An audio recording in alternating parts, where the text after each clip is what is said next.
ETV ప్రేక్షకులకు నమస్కారం. శుభమస్తు కార్యక్రమానికి స్వాగతం. ఈనాడు శుభమస్తు కార్యక్రమంలోని గ్రహఫల మంచంలో గ్రహాల యొక్క స్థితిగతులు, వాటి యొక్క శుభాశుభ ఫలితాల గురించి పరిశీలిద్దాం.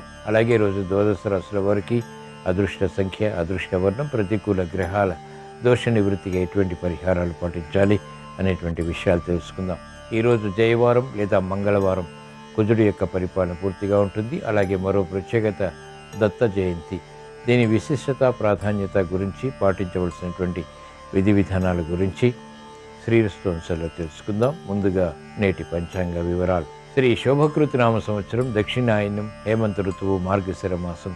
ఈరోజు తిథి శుద్ధ పూర్ణిమ, తెల్లవారుజామున 5:14 వరకు ఉంది. నక్షత్రం మృగశిర, రాత్రి 10:16 వరకు. రాహుకాల మధ్యాహ్నం 3 గంటల నుంచి 4:30 వరకు.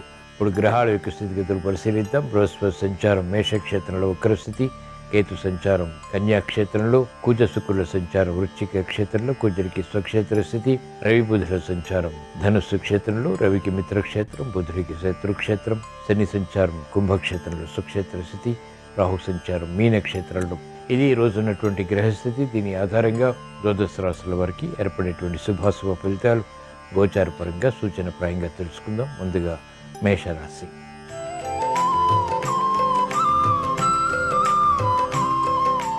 ఈరోజు మేషరాశి వారి ఫలితాలను పరిశీలించినట్లయితే ఆందోళనకర పరిస్థితులు ఆర్థికంగా కొనసాగుతాయి. రుణ ఒత్తిళ్లు ప్రబలమవుతాయి.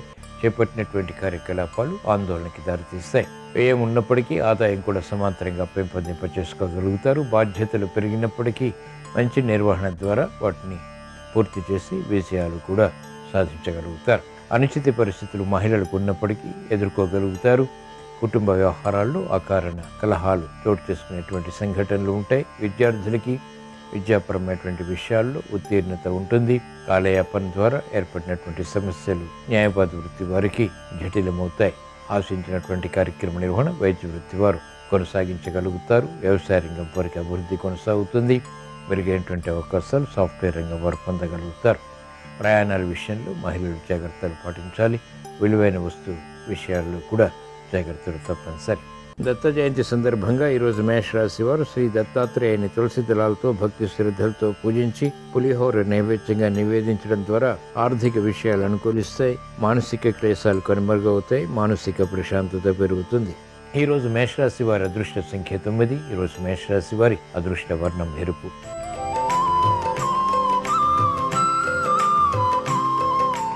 ఈరోజు వృషభ రాశి వారి ఫలితాలను పరిశీలించినట్లయితే ఆర్థిక వ్యవహారాల్లో మెల్లమెల్లగా మెరుగైనటువంటి అవకాశాలు లభిస్తాయి. గతంలో కన్నా కార్యాచరణ విషయంలో తెలివైనటువంటి కార్యసాధన అనుకూలతను పెంచుతుంది. సత్ఫలితాలను కలిగిస్తుంది.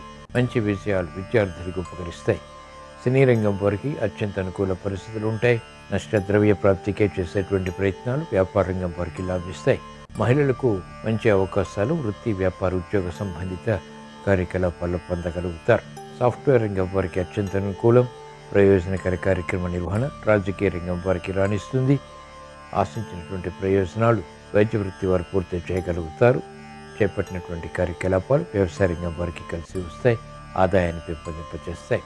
దత్త జయంతి సందర్భంగా ఈరోజు వృషభ రాశి వారు శ్రీ దత్తాత్రేయ స్వామిని గిన్నేరు పూలతో భక్తి శ్రద్ధలతో పూజించి పులిహోర నైవేద్యంగా నివేదించడం ద్వారా అవరోధాలు ఆర్థికంగా తగ్గుతాయి. స్థిరమైనటువంటి నిర్ణయాలు తీసుకోగలుగుతారు. తద్వారా విజయస్ఫూర్తి లభిస్తుంది.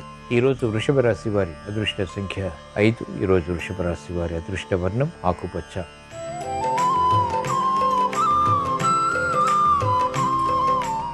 ఈరోజు మిథున రాశి వారి ఫలితాన్ని పరిశీలించినట్లయితే ఆకస్మిక అనుకూల మార్పులు ఆర్థికంగా చోటు చేసుకుంటే అలంకరణకి ప్రాధాన్యతనిస్తారు.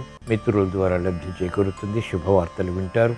గృహ విషయాల్లో మెరుగైనటువంటి కార్యక్రమ నిర్వహణ ఆశించినటువంటి ప్రయోజనాన్ని కలిగిస్తుంది. బాధ్యతలు పెరుగుతాయి. మంచి నిర్ణయాలు తీసుకోగలుగుతారు.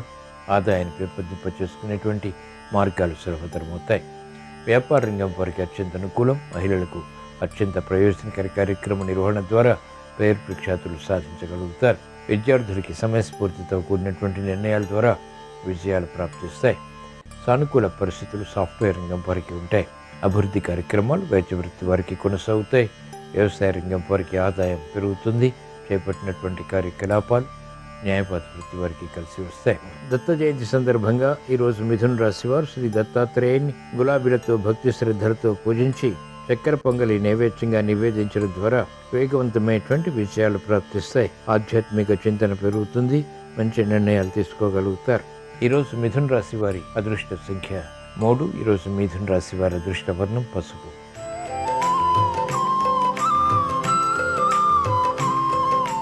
ఈరోజు కర్కాటక రాశి వారి ఫలితాన్ని పరిశీలించినట్లయితే కార్యకలాపాల్లో వేగం తగ్గుతుంది. ప్రతిబంధకాలు ప్రబలమవుతాయి. ఆశించినటువంటి కార్యక్రమ నిర్వహణ అసంతృప్తిగా ముగుస్తుంది. నేర్పరితనం తగ్గుతుంది. నైపుణ్యం తగ్గుతుంది. ఆశాజనకమైనటువంటి వాతావరణం ఉన్నప్పటికీ ఆశించినటువంటి ఫలితాలు ఆశించినటువంటి విధంగా పొందలేకపోతారు. శ్రమ అధికం అవుతుంది. మెరుగైనటువంటి వార్తలు కరువు అవుతాయి. ఆశించినటువంటి కార్యక్రమ నిర్వహణలో లోపాలు కూడా వెలుగులోకి వస్తాయి. రాజకీయ రంగం వారికి అత్యంత ప్రతికూల కాలం. మెరుగైనటువంటి కార్యక్రమాలు వైద్య వృత్తి వారు రూపొందించలేకపోతారు. సమస్యలు వృత్తిపరంగా జటిలమవుతాయి. నిర్ణయాలు న్యాయవాద వృత్తి వారు తీసుకోలేకపోతారు. ప్రతిబంధకాలు మహిళలకు ఉంటాయి. ముఖ్యంగా ఆరోగ్య విషయంలో జాగ్రత్తలు పాటించాలి. అనిశ్చిత పరిస్థితులు అనుకూలంగా మరల్చుకునేటువంటి ప్రయత్నాలు ఉపాధ్యాయ వృత్తి వారికి కలిసి వస్తాయి. దత్త జయంతి సందర్భంగా ఈరోజు కర్కాటక రాశి వారు శ్రీ దత్తాత్రేయ స్వామిని పారిజాతాలతో భక్తి శ్రద్ధలతో పూజించి ఉండ్రాళ్ళు నైవేద్యంగా నివేదించడం ద్వారా చేపట్టినటువంటి కార్యకలాపాలు కలిసి వస్తాయి. ఈరోజు కర్కాటక రాశి వారి అదృష్ట సంఖ్య 1. ఈరోజు కర్కాటక రాశి వారి అదృష్ట వర్ణం ఎరుపు.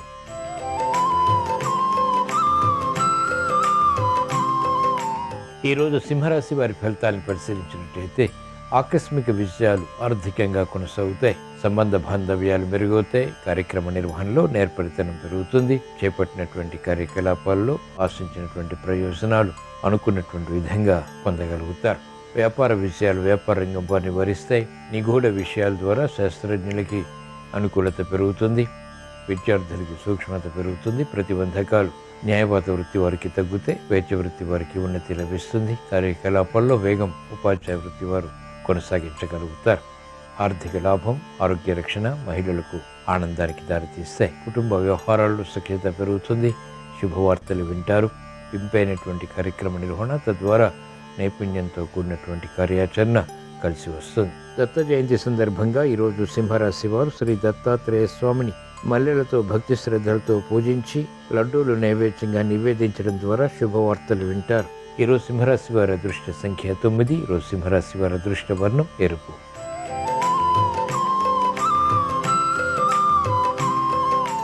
ఈరోజు కన్యారాశి వారి ఫలితాన్ని పరిశీలించినట్లయితే అభివృద్ధి కార్యక్రమాలు ఆటంకాలు ఏర్పడినప్పటికీ కొనసాగించగలుగుతారు. మెరుగైనటువంటి కార్యక్రమ నిర్వహణ మహిళలు ప్రారంభించగలుగుతారు. పిల్లల విషయంలో అలజడి ఉంటుంది. కుటుంబ బాధ్యతలు పెరుగుతాయి. మనస్పర్ధలు తద్వారా సమస్యలు న్యాయవాద వృత్తి వారికి చోటు చేసుకుంటాయి. వైద్య వృత్తి వారికి పునఃప్రయత్నాలు లాభిస్తాయి. మంచి అవకాశాలు వ్యవసాయ రంగం వారు సద్వినియోగపరచుకోలేకపోతారు. అభివృద్ధి కార్యక్రమాల్లో ఆటంకాలు ఉపాధ్యాయ వృత్తి వారికి కొనసాగుతాయి. రాజకీయ రంగం వారికి ప్రతికూలత ఉంటుంది. కార్యకలాపాల్లో వేగం మహిళలకు తగ్గుతుంది. ఆరోగ్య విషయంలో అన్ని రంగాల వారు జాగ్రత్తలు పాటించాలి. దత్త జయంతి సందర్భంగా ఈరోజు కన్యారాశి వారు శ్రీ దత్తాత్రేయ స్వామిని సంపెంగలతో భక్తి శ్రద్ధలతో పూజించి రవ్వ లడ్డులు నైవేద్యంగా నివేదించడం ద్వారా వేధిస్తున్నటువంటి సమస్యల నుంచి ఉపశమనం లభిస్తుంది. ఆగిపోయినటువంటి కార్యకలాపాలు పునఃప్రారంభించి విజయాలు సాధించగలుగుతారు. ఈరోజు కన్యారాశి వారి అదృష్ట సంఖ్య 5. ఈరోజు కన్యారాశి వారి అదృష్ట వర్ణం ఎరుపు.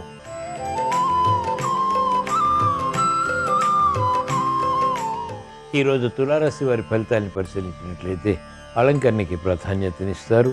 సంభాషణల విషయంలో జాగ్రత్తలు పాటించాలి. అభివృద్ధి కార్యక్రమాలు చకచకా పూర్తి చేయగలుగుతారు. మిత్రుల ద్వారా లబ్ధి చేకూరుతుంది. మెరుగైనటువంటి అవకాశాలు వ్యాపార రంగం వారు ఆర్థికంగా సద్వినియోగపరచుకోగలుగుతారు. విద్యార్థులకి శుభ శకునాలు గోచరిస్తాయి. విద్యపై అవగాహనతో కూడినటువంటి విజయాలు సంతృప్తిని కలిగిస్తాయి.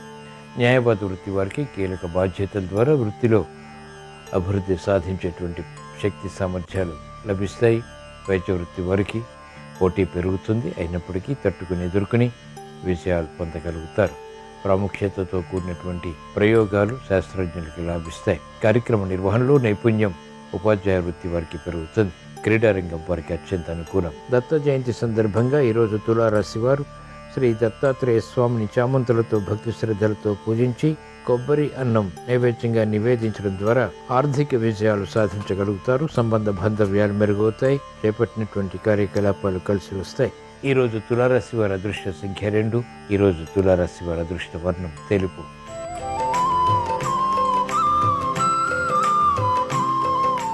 ఈరోజు వృశ్చిక రాశి వారి ఫలితాన్ని పరిశీలించినట్లయితే మానసిక వేదనలు పెరుగుతాయి. చేపట్టినటువంటి కార్యకలాపాలపై అవగాహన తగ్గుతుంది. తద్వారా సమస్యలు వెలుగులోకి వస్తాయి. శత్రు భీతి పెరుగుతుంది. శత్రువులపై విజృంభించడం కూడా జరుగుతుంది. కార్యక్రమాల్లో ఆశించినటువంటి ప్రయోజనాలు మెల్లమెల్లగా లభిస్తాయి. పోటీతత్వంతో కూడిన విజయాలు క్రీడారంగం వారిని వరిస్తాయి. ఆర్థిక స్తోమత మహిళలకు పెరుగుతుంది. రుణ ఆదాయాన్ని పెంపొందింప చేసుకునేటువంటి మార్గాలు వ్యాపార రంగం వారికి సులభతరమవుతాయి. ఆసక్తికరమైనటువంటి అంశాలు రాజకీయ రంగం వారు పొందగలుగుతారు. అభివృద్ధి కార్యక్రమాల్లో ఆటంకాలు వైద్య వృత్తి వారికి క్రమక్రమంగా తగ్గుతాయి. మెరుగైనటువంటి అవకాశాలు న్యాయవాద వృత్తి వారికి మాత్రం లభిస్తాయి. వ్యవసాయ రంగం వారికి ప్రోత్సాహం కొనసాగుతుంది. ఆర్థిక సంబంధిత లావాదేవీలు ఉపాధ్యాయ వృత్తి వారికి అనుకూలతను పెంచుతాయి. దత్త జయంతి సందర్భంగా ఈరోజు వృశ్చిక రాశి వారు శ్రీ దత్తాత్రేయ స్వామిని నందివర్ధనాలతో భక్తి శ్రద్ధలతో పూజించి దద్దోజనం నైవేద్యంగా నివేదించడం ద్వారా శత్రు భీతి పోతుంది. చేపట్టినటువంటి కార్యకలాపాలు కలిసి వస్తే కోర్టు విజయాలు సాధించగలుగుతారు. ఈరోజు వృశ్చిక రాశి వారి అదృష్ట సంఖ్య 9. ఈరోజు వృశ్చిక రాశి వారి అదృష్ట వర్ణం ఎరుపు.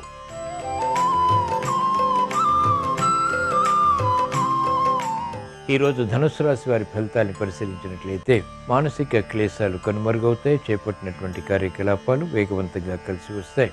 మానసిక ధైర్యం పెరుగుతుంది. వ్యయం ఉన్నప్పటికీ ఆదాయాన్ని కూడా సమాంతరంగా పెంపొందింప చేసుకోగలుగుతారు. అభివృద్ధి కార్యక్రమాలు వృత్తి వ్యాపార ఉద్యోగ సంబంధిత కార్యకలాపాల్లో కొనసాగుతాయి. మానసిక చింతన మహిళలకు పెరుగుతుంది. ఆదాయాన్ని పెంపొందింప చేసుకునేటువంటి మార్గాలు సులభతరమవుతాయి. విద్యార్థులకి అత్యంత శుభ పరిణామాలు చోటు చేసుకుంటాయి. విద్యపై విజయాలు సంతృప్తిని కలిగిస్తాయి. కార్యకలాపాల్లో వేగం ఉపాధ్యాయ వృత్తి వారికి పెరుగుతుంది. వృత్తిలో గుర్తింపు లభిస్తుంది. ప్రాధాన్యతతో కూడిన నిర్ణయాలు వైద్య వృత్తి వారికి లాభిస్తాయి. మంచి శకునాలు న్యాయవాద వృత్తి వారికి గోచరిస్తాయి. వృత్తిలో పోటీతత్వంతో కూడినటువంటి విజయాలు ఆర్థిక పరంగా లాభిస్తాయి. కార్యక్రమాలు వేగవంతంగా వ్యవసాయ రంగం వారు పూర్తి చేయగలుగుతారు. అసహన పరిస్థితులు అన్ని రంగాల వరకు తగ్గుతాయి. దత్త జయంతి సందర్భంగా ఈరోజు ధనుస్సు రాశి వారు శ్రీ దత్తాత్రేయ స్వామిని సన్నజాజులతో భక్తి శ్రద్ధలతో పూజించి పూర్ణం బూరెలు నైవేద్యంగా నివేదించడం ద్వారా శుభవార్తలు వింటారు. మానసిక ప్రశాంతత పెరుగుతుంది. విజ్ఞతతో కూడినటువంటి కార్యాచరణ తద్వారా విజయాలు ప్రాప్తిస్తాయి. ఈరోజు ధనుస్సు రాశి వారి అదృష్ట సంఖ్య 5.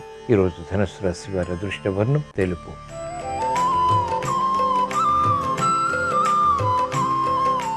ఈరోజు మకర రాశి వారి ఫలితాన్ని పరిశీలించినట్లయితే సంబంధ బాంధవ్యాల విషయంలో జాగ్రత్తలు పాటించాలి. మందత్వం పెరుగుతుంది. మొండి పట్టుదలతో కూడినటువంటి కార్యకలాపాల ద్వారా మాత్రమే విజయాలు సిద్ధిస్తాయి. శ్రమ అధికమవుతుంది. చేపట్టినటువంటి కార్యకలాపాలు పదే పదే చేయవలసినటువంటి ఆవశ్యకత ఉంటుంది. కుటుంబ బాధ్యతలు పెరుగుతాయి. ఆర్థిక వ్యవహారాల్లో అలజడి ఉంటుంది. గతంలో కన్నా మెరుగైనటువంటి వాతావరణం రాజకీయ రంగం వారికి కలిసి వస్తుంది. ఉద్యోగ వ్యవహారాల్లో మహిళలు జాగ్రత్తలు పాటించాలి. అభివృద్ధి కార్యక్రమాలు రాజకీయ రంగం వారు కొనసాగించలేకపోతారు. వైద్య వృత్తి వారికి అసంతృప్తి వృత్తిపరంగా ఉంటుంది. న్యాయవాద వృత్తి వారికి లోపాలు వృత్తిపరంగా కొనసాగుతాయి. ఎదుగుదలకై చేసేటువంటి కార్యకలాపాల్లో విఘ్నాల్ని మహిళలు చవి చూస్తారు. దత్త జయంతి సందర్భంగా ఈరోజు మకర రాశి వారు శ్రీ దత్తాత్రేయ స్వామిని చామంతులతో భక్తి శ్రద్ధలతో పూజించి గారెలు నైవేద్యంగా నివేదించడం ద్వారా ఏలినాటి శని ద్వారా ఇతర గ్రహ ప్రతికూలత ద్వారా ఏర్పడేటువంటి సమస్యలు పరిష్కరింపబడతాయి. ఆనందం లభిస్తుంది. ఈరోజు మకర రాశి వారి అదృష్ట సంఖ్య 6. ఈరోజు మకర రాశి వారి అదృష్ట వర్ణం తెలుపు.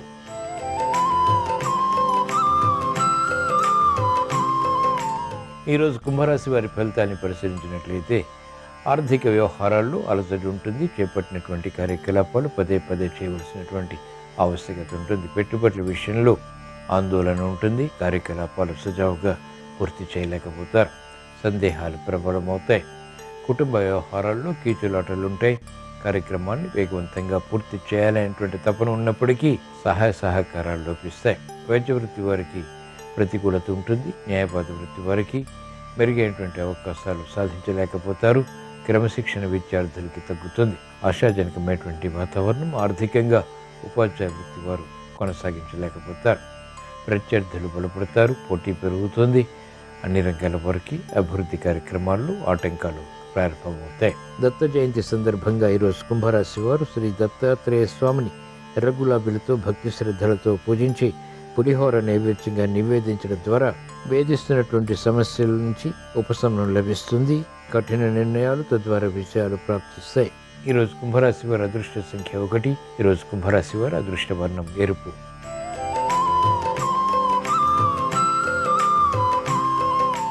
ఈరోజు మీనరాశి వారి ఫలితాన్ని పరిశీలించినట్లయితే ఆర్థిక వ్యవహారాలు కలిసి వస్తాయి. నూతన కార్యక్రమాలకు శ్రీకారం చుట్టగలుగుతారు. శుభ ప్రయత్నాలు లాభిస్తాయి. గృహ నిర్మాణాది కార్యక్రమాలు, గృహ ప్రవేశాది కార్యక్రమాలు, వివాహ సంబంధిత కార్యక్రమాలు నిర్విఘ్నంగా కొనసాగించగలుగుతారు.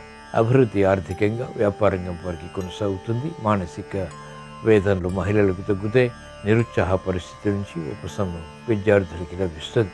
కాలయాపన ఉన్నప్పటికీ, శ్రమ అధికంగా ఉన్నప్పటికీ విద్యార్థులకి శుభ పరిణామాలు అంతిమంగా చేకూరుతాయి. సాఫ్ట్వేర్ రంగం వారికి అభద్రతా భావం తగ్గుతుంది. చేపట్టినటువంటి కార్యకలాపాలు న్యాయవాద వృత్తి వారికి లాభిస్తాయి. మెరుగైనటువంటి అవకాశాలు వైద్య వృత్తి వారు పొందగలుగుతారు. వ్యవసాయ రంగం వారికి ఆదాయం పెరుగుతుంది. దత్త జయంతి సందర్భంగా ఈరోజు మీనరాశి వారు శ్రీ దత్తాత్రేయ స్వామిని మందారాలతో భక్తి శ్రద్ధలతో పూజించి వడపప్పు నైవేద్యంగా నివేదించడం ద్వారా ఆర్థిక విజయాలు సాధించగలుగుతారు. సంభాషణలు రుచిస్తాయి. మెరుగైనటువంటి అవకాశాలు వృత్తి, వ్యాపార, ఉద్యోగ సంబంధిత కార్యకలాపాల్లో పొందగలుగుతారు. ఈరోజు మీనరాశి వారి అదృష్ట సంఖ్య 1. ఈరోజు మీనరాశి వారి అదృష్ట వర్ణం ఎరుపు. ఇవి ఈరోజు ద్వాదశ రాశుల వారికి ఏర్పడేటువంటి శుభాశుభ ఫలితాలు. ద్వాదశ రాశుల వారికి ఆర్థిక విజయాలు చేకూరాలని, కుటుంబ వ్యవహారాలు కలిసి రావాలని, మానసిక ప్రశాంతతతో కూడిన విజయాలు సాధించాలని సోమవారం సందర్భంగా ఈశ్వరుని స్మరిస్తూ ప్రార్థిస్తూ స్వస్తి. శ్రీరస్తు శుభమస్తు. మార్గశిర మాసంలో వచ్చే పౌర్ణమి తిథి నాడు దత్తాత్రేయుడిని పూజించడం ద్వారా దత్తాత్రేయుడి అనుగ్రహానికి పాత్రులై సకల శుభాలను సిద్ధింపజేసుకోవచ్చు. ఈరోజు గృహంలో పూజా మందిరంలో పూజాపీఠం మీద ఒక పసుపు రంగు వస్త్రాన్ని ఉంచి దాని మీద దత్తాత్రేయుడి చిత్రపటాన్ని ఏర్పాటు చేయాలి. ఆ చిత్రపటానికి పసుపు పచ్చడి చామంతి పూల మాలికను అలంకరించాలి. దత్తాత్రేయుడి చిత్రపటం దగ్గర వెండి ప్రమిదలో ఆవు నెయ్యి పోసి 3 ఒత్తులు వేసి దీపాన్ని వెలిగించాలి. తెల్లటి పుష్పాలతో, తులసి దళాలతో, పసుపు పచ్చటి చామంతి పూలతో దత్తాత్రేయుడి చిత్రపటానికి పూజ చేస్తూ ఓం కాలాగ్ని శమనాయ నమః అనే మంత్రాన్ని జపించుకోవాలి.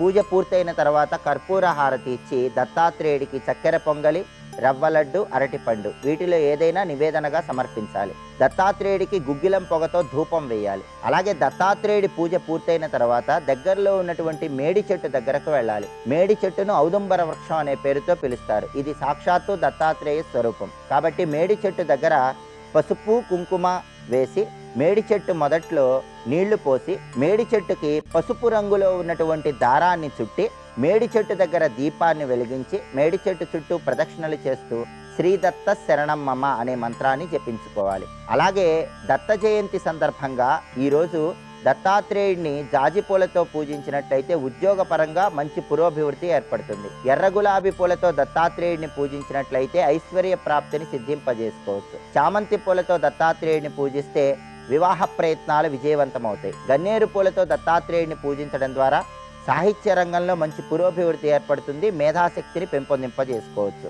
దత్త జయంతి సందర్భంగా దత్తాత్రేయ వజ్రకవచ స్తోత్రాన్ని పారాయణ చేసినా, శ్రవణం చేసినా దత్తాత్రేయుడి పరిపూర్ణమైన అనుగ్రహం కలుగుతుంది. దత్తాత్రేయ వజ్రకవచ స్తోత్రం పారాయణ చేయలేని వాళ్ళు ఓం ద్రాం దత్తాత్రేయాయ నమః ఈ మంత్రాన్ని ఈరోజు వీలైనన్ని సార్లు జపించుకోవటం ద్వారా దత్తుడి అనుగ్రహానికి పాత్రులై గురుబలాన్ని పెంపొందింపజేసుకొని సకల శుభాలను సిద్ధింపజేసుకోవచ్చు.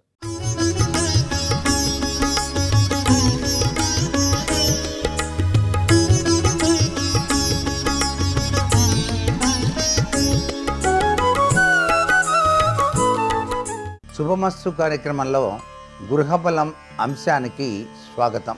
ఈరోజు దత్త జయంతి. దత్త శరణం మమ అనేటువంటి దివ్యవంతమైనటువంటి మంత్రాన్ని ప్రతి ఒక్కరూ కూడాను ఈరోజు పఠించాలి. దిగంబర దిగంబర అనేటువంటి తత్వచింతనలు ఆ త్రిమూర్తి అవతార స్వరూపుడైనటువంటి దత్తాత్రేయుడు అనుక్షణం కూడా అనుగ్రహాన్ని ప్రసాదింపచేయటానికి గురు చరిత్ర పారాయణ అనేటువంటిది మీ గృహంలో పఠించడం సర్వవిధ శ్రేయోదాయకం. అంతేకాకుండా శ్రీ దత్తశరణం మమ అని 11 సార్లు ప్రతి ఒక్కరూ కూడా పఠించాలి.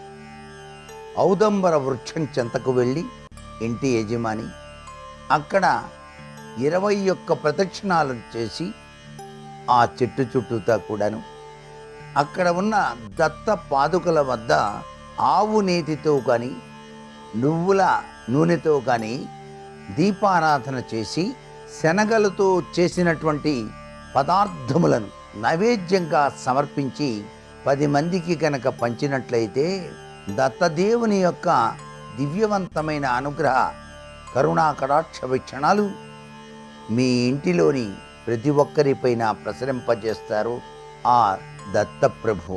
శ్రీపాద వల్లభ దిగంబర అంటూ ఆ స్వామిని మనం ఆరాధన చేసేటువంటి దివ్యవంతమైన సుదినం. ఈ రోజున చేసేటువంటి చిన్ని దానమైన అశ్వమేధ యాగ సత్ఫలితాన్ని మనకు ప్రసాదిస్తుంది. కాబట్టి పేదలకు తగినంత దాన ధర్మాలు చేయటం కూడాను సర్వవిధాల శ్రేయోదాయకం.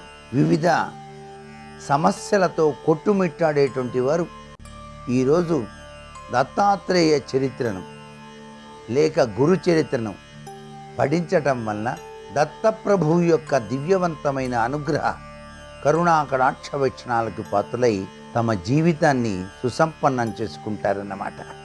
అందుకనే శ్రీపాద వల్లభ దిగంబర అనేటువంటి సూత్ర ప్రాతిపదికను మనం పాటిద్దామా? మరి ఇక వాస్తుశాస్త్రరీత్యా కనుక చూసినట్లయితే రైతే రాజ్యం ఏలాలి, రైతుకు రక్షణ కావాలి అంటోంది శాస్త్రం. వ్యవసాయ క్షేత్రంలో కూడాను మంచి విత్తనాలు చల్లి పంట పండిస్తున్నప్పటికీ కూడాను చీడలు పీడలు వంటి పలు సమస్యలతో అనేకసార్లు నష్టపోయి రైతు మానసిక వ్యధకు గురవుతున్నారు. దీనికి కారణం ఏంటి ఆలోచిస్తే భూ అంతర్భాగంలో ప్రవహించేటువంటి జలనాడులు వ్యతిరేక దిశలో ప్రవేశించటం అనేది వాస్తుశాస్త్రరీత్యా గ్రహించాం. అందుచేత భూ అంతర్భాగంలో ప్రవహించే జలనాడులు వ్యతిరేక దిశలో ప్రవహించడం వల్ల కానీ లేదా కలుషిత జలం భూ అంతర్భాగంలో ప్రవహించడం వలన కానీ వాటి నుంచి విషశక్తులు అంటే నెగటివ్ ఎనర్జీ ఆ భూ ఉపరితలానికి వచ్చి ఆ భూమిని నిస్సారంగా చేయటం వలన కానీ క్రిములు కీటకాదుల వలన పంట పొలాలు నష్టపడటం కానీ జరుగుతూ ఉన్నాయి. ఈ విధంగా జరగటం కూడాను వాస్తే. భూగర్భ జలాలలో మురుగునీరు ప్రవహించడం వలన అనేక రకాలైనటువంటి విపత్కర పరిస్థితులకు గురవుతున్నాడు రైతు. అటువంటి సమయంలో మనం ఏం చేయాలి? ఎక్కడైతే ఆ దుష్కర్మ తత్వం ఉందో, నెగిటివ్ ఎనర్జీ ఉందో ఆ ప్రదేశాన్ని గుర్తించి ఆ ప్రదేశంలో గనక ఎనర్జికల్ రాడ్స్ని గనక మనం ఉపయోగించినట్లయితే వ్యవసాయ క్షేత్రంలో చుట్టూతా కానీ మధ్యలో కానీ భూ అంతర్భాగంలో కానీ పాతి తిరిగి వ్యవసాయ పనులు గనక ప్రారంభించినట్లయితే అప్పటిదాకా ఉద్భవించినటువంటి ప్రతికూల శక్తి అనుకూల శక్తిగా మారి పంట పుష్కలంగా మారి రైతులకు అధిక దిగుబడి పొంది రైతన్న రుణ విముక్తుడవుతాడు సుమా అని కూడా చెప్పవచ్చు.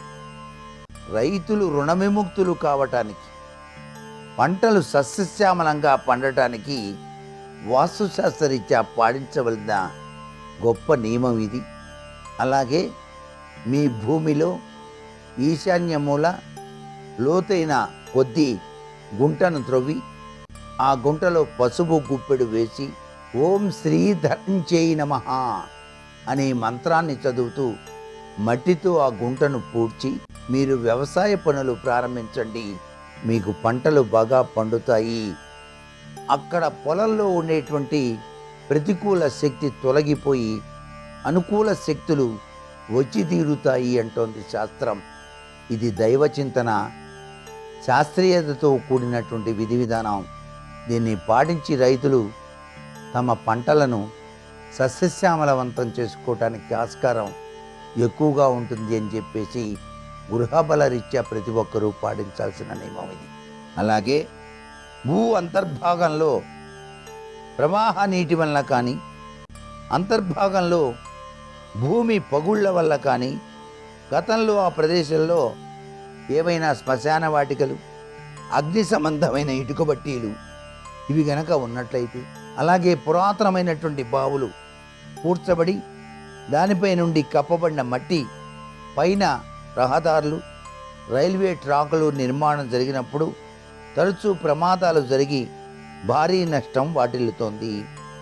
వీటి యొక్క ప్రభావం నుంచి అంతర్భాగంగా ఉన్నటువంటి నెగిటివ్ ఎనర్జీ తత్వాన్ని తొలగించుకోవడానికి కూడాను మనం దైవతత్వంతో కూడినటువంటి ఆ యొక్క రాడ్స్, అంటే ఈ యొక్క బ్రాస్తో చేసినవి కానీ లేక రాగితో చేసినవి కానీ ఆ ప్రదేశాల్లో గనక మనం ఉంచినట్లయితే ఆ యొక్క ప్రభావాల నుంచి బయటపడి చక్కటి అనుకూలవంతమైన శక్తితత్వాలతో మనం వివిధ రంగాల్లో అభివృద్ధిని సాధించడానికి ఆస్కారం ఉంటుంది, వ్యవసాయ రంగరీత్యా కూడా అనేటువంటి విషయాన్ని గుర్తెరుగుదాం. మరికొన్ని ముఖ్య విషయాలు రేపటి శుభమస్సు కార్యక్రమంలోని గృహంశంలో తెలుసుకుందామా? మరి సర్వే జనా సుఖినో భవంతు.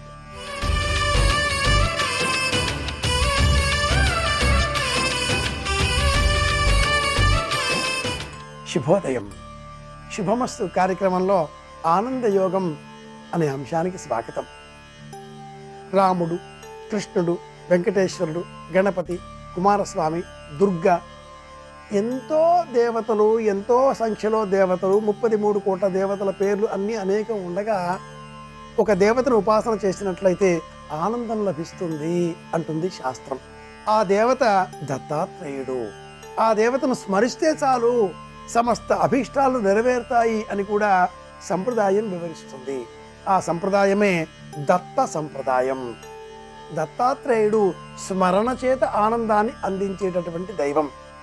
దత్తాత్రేయుడికి ప్రీతికరంగా మనం చేసేటటువంటి ఉపచారాలలో విశేషంగా మేడి మొక్కని నాటి పూజించడం, మేడి చెట్టును పూజించడం. దత్తాత్రేయుడికి ఈ మేడి మొక్క లేక ఔదుంబరం సంబంధం ఏమిటి? ఆ ఔదుంబరానికి ఇంత ప్రత్యేకత ఎందుకు శాస్త్రం వివరించింది? మేడి పండుకు మనం చూచినట్లయితే ఆ పండు లోపల చిన్న చిన్న పురుగులు ఉంటాయి, సన్న సన్న విత్తనాలు ఉంటాయి. మేడి పండుకు ఇవన్నీ ఉన్నప్పటికీ ఆరోగ్యం. కాస్త దానిని ఎండన పెట్టి నిర్ణీత విధానాలలో రక్షణ చర్యలు చేపట్టినట్లయితే అంజీర్ అన్న పేరిట మనకు పండు లభిస్తుంది. ఈ మేడి చెట్టుకు విశేషంగా ఇంకొక విషయం కూడా మనం గమనించినట్లయితే పుష్పాలు ఉండవు. లోకంలో తెల్లని కాకులు ఉండవు, మేడి చెట్టుకు పువ్వులు ఉండవు. అలాగే మనుషులలో వాళ్ళ మనసుల్లో ఏముందో మనం తెలుసుకోవడం కష్టం. నీళ్ళల్లో ఇదే ఆ చేప మొప్పలు చూడడం కష్టం అంటూ నీతి శ్లోకం ఒకటి చెబుతూ ఉంటారు పెద్దలు. దత్త జయంతి ఇది ఈనాటి విశేషం. మేడి మొక్కను పూజించాలి, మేడి చెట్టును దర్శనం చేసుకోవాలి, గురు చరిత్ర పారాయణం చేయాలి. విష్ణువు, బ్రహ్మ, శివుడు త్రిమూర్తులు వారి వారి ఇల్లాండ్ర అభీష్టం మేరకు అత్రి అనసూయ దంపతుల ఆశ్రమానికి విచ్చేసి అనసూయాదేవిని తమకు వారు ఏదో ఒక విధంగా ఆ పాతివ్రత్య ధర్మాలని నిరూపించేటటువంటి మనస్సులో ఉన్న కారణాన్ని పురస్కరించుకొని ఫలం ఇవ్వండి అంటూ అడిగారు. ఆ ఫలం వారు కోరిన భిక్ష కాగా ఆ భిక్ష స్తన్యం. దానితో అనసూయాదేవి ఈ ముగ్గురిని బ్రహ్మ విష్ణు మహేశ్వరులను పసిపాపలుగా మార్చింది. పతివ్రతాత్మ ధర్మానికి శక్తికి మూలం ఇది వృత్తాంతం అనుకుంటే సంకల్పం ఇందులో ఉండే విశేషం. నా భర్త పరమదైవం అంటూ అనసూయాదేవి విశ్వసించింది. ఆ కారణంగా పతివ్రతాత్మ ధర్మాలను సీతాదేవికి కూడా బోధించేటటువంటి జ్ఞానాన్ని పెంపొందింపజేసుకున్నది.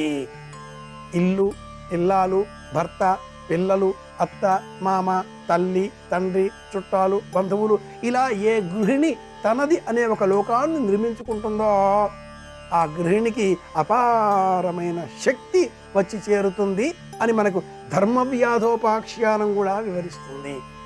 చెట్టు కింద తనపైన రెట్టవేసిన కాకిని చూచి ఆ ధర్మవ్యాధుడు ఇలా చూడగా ఆ కాకి భస్మీపటలం కావడంతో తనకు ఏదో గొప్ప శక్తి వచ్చింది అనుకున్నాడు ఆ ధర్మవ్యాధుడు. అలా వచ్చి ఒకానొక పతివ్రత వాకిట్లో ఉండి భిక్ష వేయమని అడగగా, నన్ను కాకిని అనుకున్నావా ఏమిటి అని ఆ వృత్తాంతంలో ఇది లక్ష్యం ఉంది. దత్త జయంతి ఈ సందర్భాన్ని పురస్కరించుకొని యథాశక్తి దత్త చరిత్ర, గురు చరిత్ర పారాయణ చేయాలి. 72 అధ్యాయాలలో 78 అధ్యాయాలలో 2 విధాలుగా కూడా మనకు దత్త జయంతికి సంబంధించిన వృత్తాంతాలతో కూడుకున్న గురు చరిత్ర అన్న గ్రంథం లభ్యమవుతున్నది. విశేషంగా నామధారుడు అనేటటువంటి సాధకుడికి సిద్ధుడు అనేక విధాలుగా గురువు యొక్క మహాత్మ్యాన్ని బోధిస్తారు. గురువు నిరంతరం ఆనందంగా ఉండేటటువంటి పరమదైవం. 24 రూపాలలో నాకు గురువులున్నారు అంటూ దత్తాత్రేయుడే వివరించినట్లుగా దత్త అవతారాలలో అవధూత చింతన అన్న ఆ పరమమంత్రం చెప్పేటటువంటి సందర్భాలలో సరస్వతి, మాణిక్ ప్రభు, షిరిడీ సాయినాథుడు, ఇలా ఈ క్రమాలన్నీ కూడా దత్త సంప్రదాయాలలో అంటూ గురు చరిత్ర వివరిస్తుంది. గురు చరిత్రలో అత్రి అనసూయ దంపతుల వృత్తాంతాలతో పాటుగా అనేక ఇతర సందర్భాలలో ఆయా గృహాలలో చదివినటువంటి మహాత్మ్యములు, దత్తాత్రేయుల యొక్క అవతార విశేషాలు అనేకం వివరింపబడి ఉన్నాయి. దత్త చరిత్రలో మనం గమనించే అంశం ఒకటి ఉంది. ఇతర దైవ స్వరూపాలలో ఆ దైవాన్ని ఎంత భక్తి శ్రద్ధతో పూజిస్తామో దత్తాత్రేయ స్మరణలో పాదుకలను అర్చించడం కూడా అంతే ప్రత్యేకం. గాణగాపూర్ దత్తపాదుకలు, కురువాపురం దత్తపాదుకలు, ఇలా ఎక్కడ చూసినా కూడా మనకు ద్రాక్షారామంతో సహా పిఠాపురంతో సహా ఏ క్షేత్రానికి వెళ్ళినా దత్తాత్రేయ ఆరాధన అంటే పాదుకలని అర్చించడం ఇది ప్రధానం. పాదుకలు సంచారానికి ప్రతీక. అవధూత చింతన శ్రీ గురుదేవ దత్త అంటూ శ్రీ గురుదత్త, జయదత్త లేదా దత్త దత్త ఇలా వివిధ రూపాలతో ఆ దత్తాత్రేయ పరమ మంత్రాన్ని దత్త సాధకులు 12 మార్గాలలో ఉండేటటువంటి వివిధ రూపాలలో ఉండే దత్త సంప్రదాయాలలో మనకు తెలియజేస్తారు. దత్తాత్రేయ జయంతి మార్గశిర పౌర్ణిమ ఈ జయంతి సందర్భం రాత్రి వేళలో పాటించేటటువంటి విశేషం. సూర్యాస్తమయం అయిన తర్వాత ఇంటిలో పూజాగృహాల్లో చక్కగా అలంకరించి మేడి మొక్క ఒక దారిని మధ్యాహ్న సమయంలోనే మనం ఎక్కడైనా కూడా సేకరించుకొని తెచ్చుకొని సాయంత్రం సమయంలో పూజాగృహంలో ఉంచి దీపాలను వెలిగించి ఆ మేడి మొక్కను పూజించి యథాశక్తి మేడి పళ్ళను నివేదనగా సమర్పించి గురుచరిత్ర గ్రంథాన్ని ఆ మేడి మొక్క ఎదరగా ఉంచి నమస్కరించి కాస్త అందులో ఉండే అధ్యాయాలు ఏమిటో మననం చేసుకుని చిన్నారి బాలబాలికలకు గురువు ప్రాశస్త్యం చెప్పాలి అంటుంది దత్త సంప్రదాయం. నిషధ సంప్రదాయాలలో ఒకటి అయినటువంటి ఈ దత్త సంప్రదాయ మార్గంలో దత్తాత్రేయుడిని విగ్రహ రూపంలో కాకుండా మొక్క రూపంలో పూజించాలి అంటుంది ఈ సంప్రదాయం.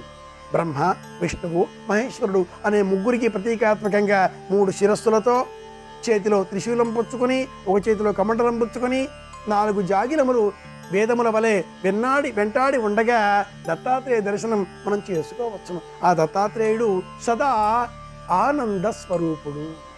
కేవలం గూచీపాత్రం మాత్రమే ధరింపజేసుకొని ఆ స్వామి దర్శనం ఇవ్వడంలో ఉండే అంతరార్థం ఏమిటంటే శంకరోత్పాదులు జగద్గురువుల బోధ కూడా మనం జ్ఞాపకం చేసుకోవచ్చును.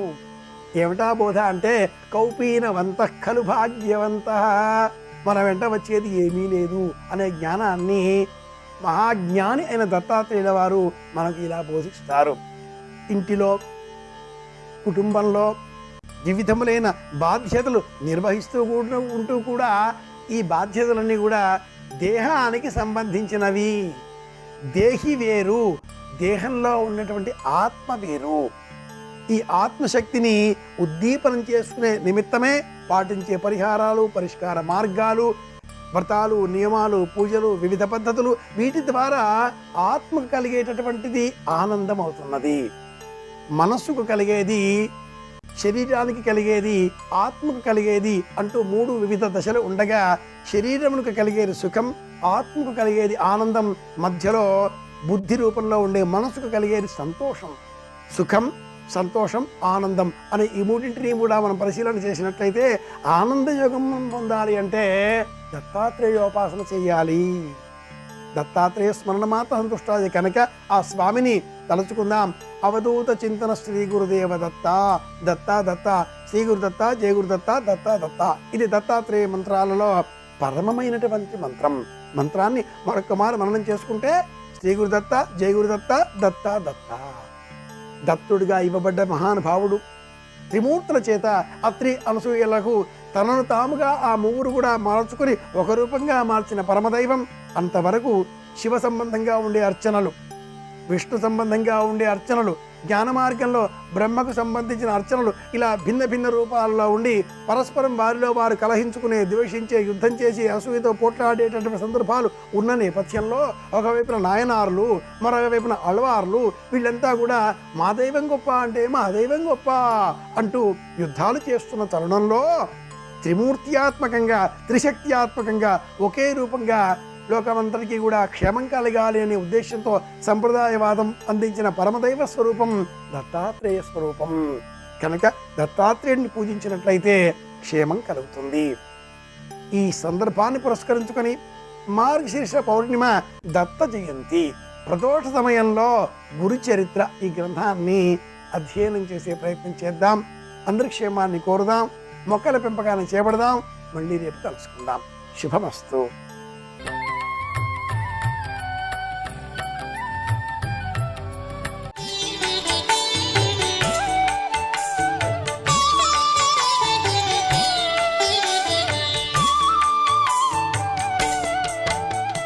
బ్రహ్మగారు ఆ వజ్రాంగుడికి తత్వోపదేశం చేసి సత్వగుణాన్ని మించిన తత్వోపదేశం లేదురా, పరమశాంతతని పొందు అని అనుగ్రహించి ఆ ఇంద్రుణ్ణి విడిపించుకుని ఆ వజ్రాంగుని తండ్రి అయిన కశ్యప ప్రజాపతితో కలిసి వెళ్ళిపోయారు. వెళ్ళిపోయే ముందు ఆయనకి వరాంగి అని ఒక కాంతని బహూకరించి వెళ్ళిపోయారు.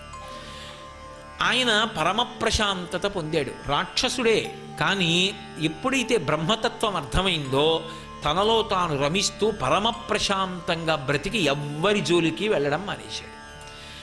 ఈ వరాంగిని బ్రహ్మగారు బహూకరించారు కదూ, భార్యాస్థానంలోకి తీసుకుని ఆమెతో సంతోషంగా కాలం గడుపుతున్నాడు. గృహిణిగా ఆమె పట్ల తన ధర్మాన్ని తాను నిర్వర్తిస్తున్నాడు. ఆమె రాక్షస స్వభావాన్ని వదలకుండా ఒక రోజున వజ్రాంగుణ్ణి ఒక వరం అడిగింది. విష్ణుద్వేషి అయిన వాడు, విష్ణువు ధర్మరక్షకుడైన ఆయన అవతార స్వీకారం ఎందుకు చేస్తారు అంటే ధర్మాన్ని రక్షించడానికి. ఆర్తత్రాణపరాయణుడు, మహానుభావుడు, శరణాగత వత్సలుడు, స్థితికారుడు. అటువంటి శ్రీ మహావిష్ణువు పట్ల శత్రుత్వం అంటే ధర్మం పట్ల శత్రుత్వం. శ్రీ మహావిష్ణువుకి శత్రువు కాగలిగిన వాడు, సమస్త లోకములను గడగడలాడించగలిగిన వాడు, ఇంద్రుణ్ణి కూడా ఓడించగలిగిన వాడు, మహాబల సంపన్నుడైనటువంటి వాడు నాకు కుమారుడుగా జన్మించాలని అడిగాడు.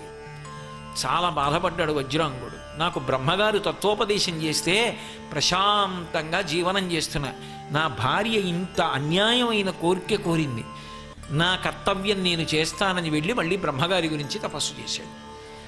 తపస్సు చేసినప్పుడు ప్రత్యక్షం అవడం దేవతల లక్షణం కాబట్టి బ్రహ్మగారు ప్రత్యక్షమయ్యారు. ఏం కావాలన్నారు, ఇదిగో ఈ కోరిక అడిగాడు. తథాస్తు.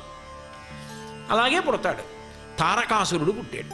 తారకాసురుడు పుట్టగానే దుర్నిమిత్తములు కనపడ్డాయి. ఆ పుట్టిన తారకాసుడు పుడుతూనే దేవతలందరినీ జయించగలిగినటువంటి అపారమైన బలపరాక్రమములతో పుట్టాడు. పుట్టినవాడు ఊరుకోకుండా ఆయన బ్రహ్మగారి గురించి తపస్సు చేశాడు. ఆయనకి బ్రహ్మగారు ప్రత్యక్షమయ్యాడు. నీకేం కావాలని అడిగాడు. నాకు మృత్యు ఉండకూడదన్నాడు. తథాస్తు. కాబట్టి ఇప్పుడు పార్వతీదేవి యొక్క అవతారం వస్తే తప్ప తారకాసురుడి నుంచి దేవతలకి రక్షణ లేదు.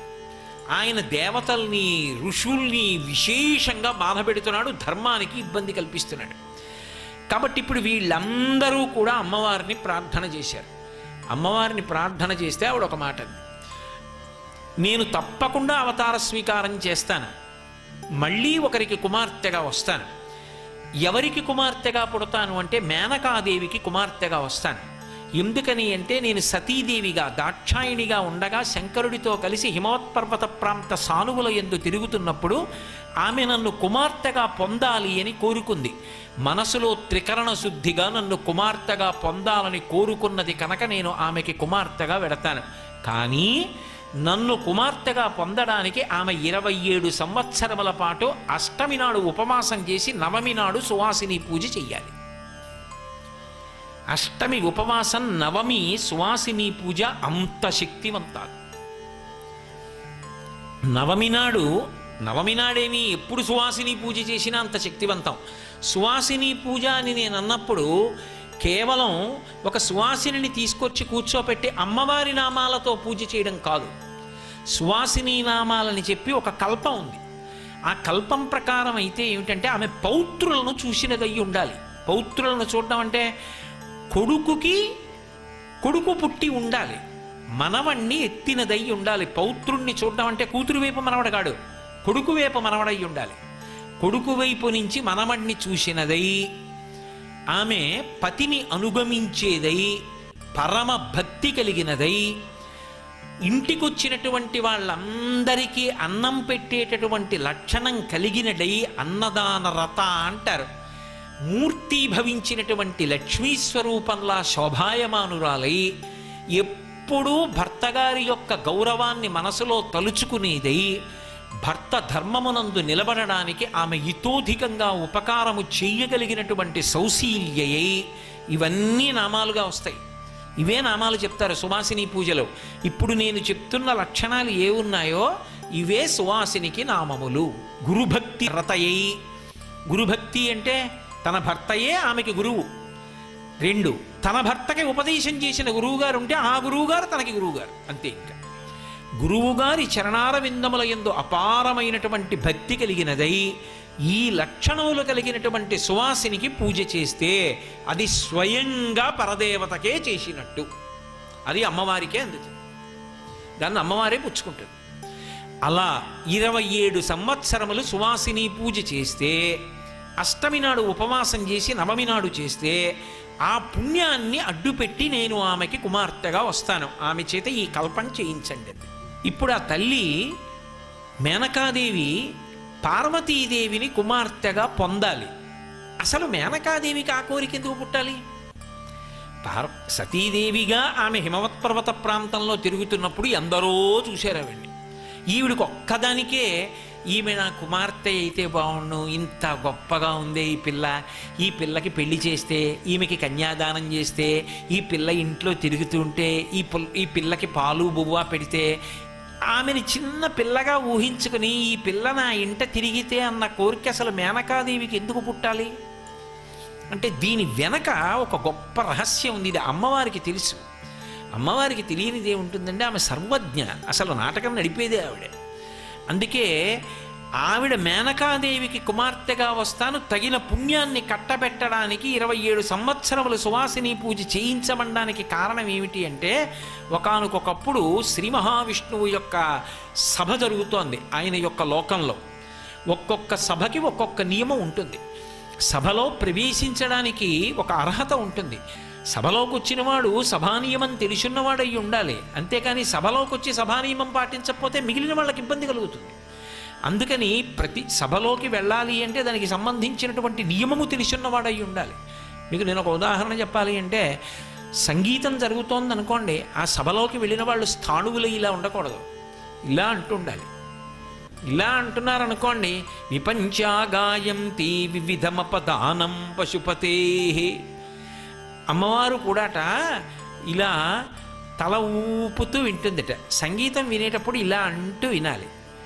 అప్పుడు పాడే వాళ్ళకి సంతోషంగా ఉంటుంది. అబ్బా అందరూ వింటున్నారు, ఎంత సంతోషంగా తల ఊపుతున్నారు. అలా వింటున్నారు అనుకోండి, వీడు వింటున్నారా, సంతోషిస్తున్నారా లేదా అనిపిస్తుంది. ఏ సభలోకి వెళ్ళినప్పుడు ఆ సభా నియమం తెలిసి ఉండాలి, అంతేకాని ఒక చోట చెయ్యవలసిన పని వేరొక చోట చెయ్యకూడదు. నమః శివాయ నమః శివాయ హర హర శంకర నమః శివాయ.